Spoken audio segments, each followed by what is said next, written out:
ध्येय टीवी के daily MCQ कार्यक्रम में आप सबका स्वागत है।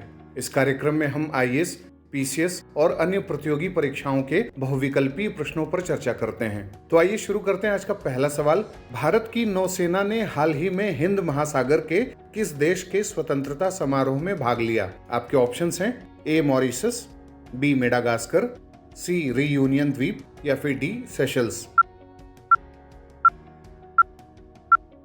इसका उत्तर है डी। व्याख्या देखते हैं। हाल ही में भारत के आईएनएस कोलकाता ने सेशल्स के स्वतंत्रता दिवस समारोह के अवसर पर भारत की तरफ से भाग लिया। आईएनएस कोलकाता भारतीय नौसेना का स्टील्थ गाइडेड मिसाइल डिस्ट्रॉयर है। सेशल्स के स्वतंत्रता दिवस समारोह के दौरान आईएनएस कोलकाता को पोर्ट विक्टोरिया पर तैनात किया गया। यह भारत के हिंद महासागर से जुड़े सागर विजन के महत्व को दर्शाने वाला क्षण था। भारत हिंद महासागर में नेट सिक्योरिटी प्रोवाइडर की भूमिका के रूप में अपने सागर विजन के साथ हिंद महासागर के देशों के सुरक्षा और विकास के मुद्दों को गंभीरता से Indian ocean rim association, Indian ocean naval symposium और इंडियन ओशन कमीशन जैसे संगठनों में उठाता रहा है। साथ ही मॉरिशस जैसे देशों को हिंद महासागर में भारत ने अपने एक्सटेंडेड नेबरहुड के रूप में देखा है। गौरतलब है कि इससे पहले भारतीय नौसेना द्वारा अदन की खाड़ी में व्यापारिक जहाजों के सुरक्षित पारगमन को सुनिश्चित करने के लिए आईएनएस कोलकाता ने समुद्री डकैती रोधी गश्त के हिस्से के रूप में 4 से 7 मई 2022 तक जिबूती का दौरा किया था।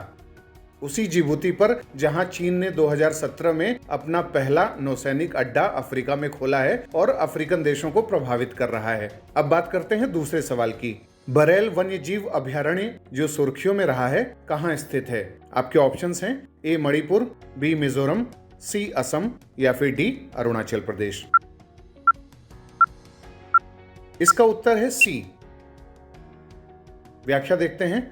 असम के बराक घाटी में स्थित बरेल वन्यजीव अभयारण्य अभी सुर्खियों में था, क्योंकि इस अभयारण्य के अंदर एक रेलवे लाइन और सड़क निर्माण कार्य किए जाने का निर्णय लिया गया और इससे इस अभयारण्य में रहने वाले कैप्ड लंगूरों के ऊपर बड़ा खतरा आने की संभावना व्यक्त की जाने लगी।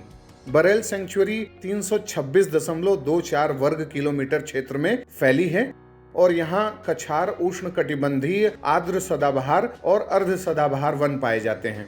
इस अभयारण्य में हुलक गिबन जो भारत का एकमात्र कपी यानी एप प्रजाति है और बंगाल स्लो लोरिस जीव पाया जाता है। यहाँ चाइनीज पैंगोलिन पाया जाता है जो क्रिटिकली इंडेंजर्ड है आईयूसीएन के द्वारा। फ्लाइंग फॉक्स पाया जाता है, stumped tailed macaque, fishing cat और मार्बल्ड कैट भी पाया जाता है। अब बात करते हैं तीसरे सवाल की। निम्नलिखित में से किस देश ने फ्लोटिंग सिटी के निर्माण का प्रोजेक्ट शुरू किया है?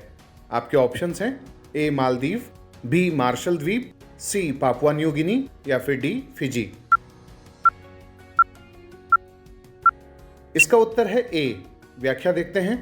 दुनिया के कई देश इस समय ग्लोबल वार्मिंग और क्लाइमेट चेंज का सामना कर रहे हैं, ये तो सभी को पता है।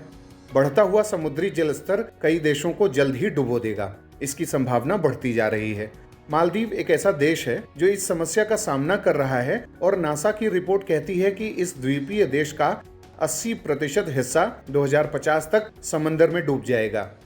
मालदीव के द्वीपों के समुद्र के जल स्तर से ऊंचाई मात्र 1 मीटर तक है और इसीलिए अब मालदीव ने 20,000 लोगों के रहने लायक आवास के लिहाज से फ्लोटिंग सिटी बनाने का काम शुरू किया है।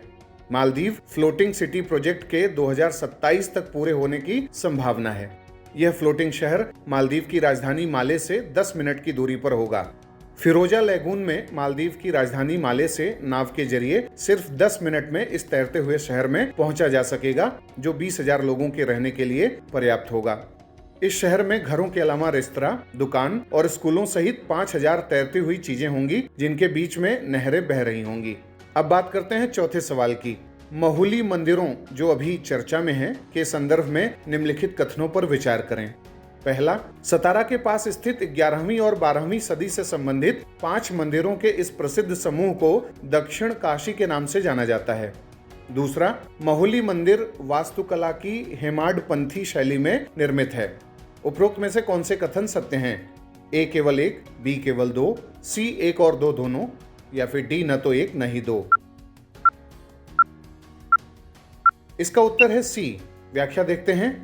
राष्ट्रीय संस्मारक प्राधिकरण यानी नेशनल मॉन्यूमेंट्स अथॉरिटी देश के संस्कृति मंत्रालय को माहुली समूह के मंदिरों के व्यापक विकास पर रिपोर्ट सौंपेगा और इसीलिए यह सुर्खियों में है। सतारा के पास स्थित 11वीं और 12वीं सदी से संबंधित 5 मंदिरों के इस प्रसिद्ध समूह को दक्षिण काशी के नाम से जाना जाता है, जो वास्तुकला की हेमाडपंथी शैली में निर्मित है। राष्ट्रीय संस्मारक प्राधिकरण के अध्यक्ष तरुण विजय ने माहुली यानी सतारा में महान मराठा रानियों रानी ताराबाई भोसले और रानी येसोबाई भोसले की समाधि की स्थिति देखने के लिए यहाँ का दौरा किया और उसके साथ भारतीय पुरातत्व सर्वेक्षण के वरिष्ठ अधिकारी और इतिहासकारों ने भी इस बात पर सहमति जताई कि यहाँ के मंदिरों का संरक्षण जरूरी है। अब बात करते हैं आज के 5वें और अंतिम सवाल की। हाल ही में सुर्खियों में रहे ऑपरेशन नारकोस का संबंध निम्नलिखित में से किस संगठन से है? आपके ऑप्शंस हैं A intelligence bureau, B central investigation bureau, C interpol या फिर डी रेलवे प्रोटेक्शन फोर्स। इसका उत्तर है डी। व्याख्या देखते हैं। कानून प्रवर्तन एजेंसी यानी लॉ इन्फोर्समेंट एजेंसी के तौर पर रेलवे सुरक्षा बल ने हाल के दिनों में महत्वपूर्ण उपलब्धि हासिल की है।